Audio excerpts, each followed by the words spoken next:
Yeah, YouTube. Just finished setting up about 10 minutes before shoot time.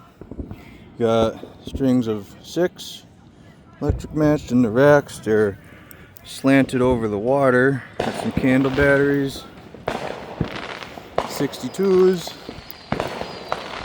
1/4 Pro cakes, a bucket, more angled 1/4 Pro. Got some consumer NOABs. More 62s, and then some single shot comets that will fall over, but they work for the one shot. Over here, we got more 62s, and then I got my W racks over here. Quick match in rows of 3 of the same shell.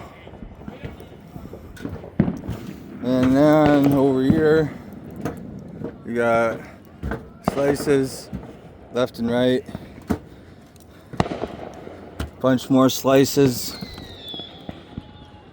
Left, right stages out there. Sorry for the poor video quality. I'm trying my best with the headlamp. But yeah, that's the setup.